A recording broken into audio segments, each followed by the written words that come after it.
Vision and foresight has always been a part of what makes us who we are as Māori. Prophecy was practiced by tohunga and matakite. I descend from a tupuna ko tū whakariora. His grandfather, Porou Mata, was killed by his own hapu.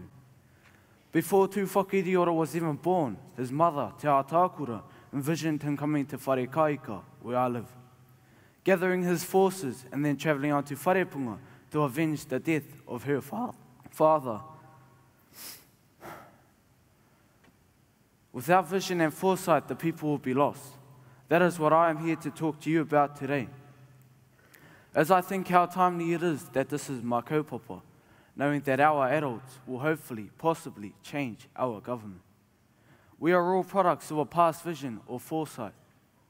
Vision and foresight has been prophetic but political. I can't really talk about politics or prophecy without mentioning the land wars. The kingitanga movement itself was born from a need to unify and strengthen us. But a new type of leader was emerging, one with vision, te kōti, rātana, and one leader who led a movement which affected Māiwi, te ua haumene. A pai Māori missionary named Pātara Rau Katauri arrived in Ngāti Porou, preaching spiritual resistance. And by 1865, the majority of Ngāti Porou aligned themselves with Pai Mārire.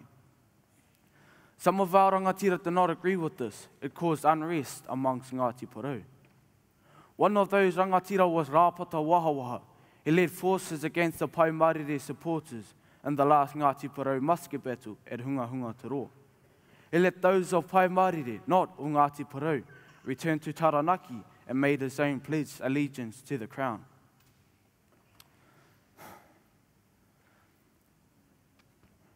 If they would not, he sent them to the Chathams.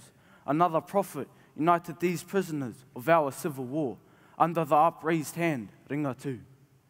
No matter what side of the fence you sit on, the vision and foresight of these leaders was one of unification, and it made way for a new era of Māori resistance and independence.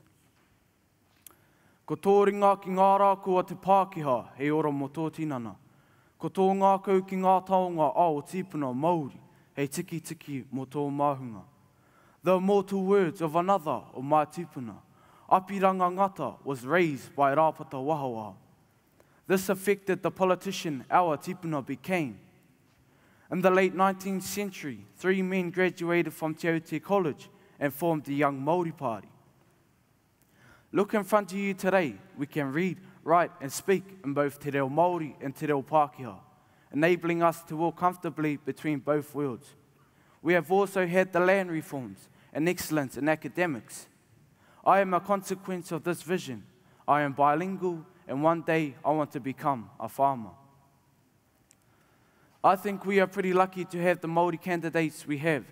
They are the most educated, staunch, articulate MPs we have ever seen.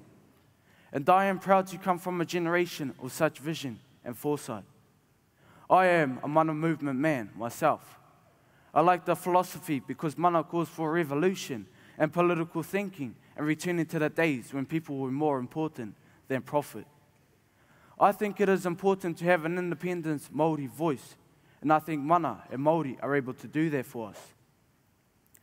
13 years ago, Māori united in protest against the Labour's proposed Foreshore and Seabed Act, as well as opening the doors to our waters to be tested for oil.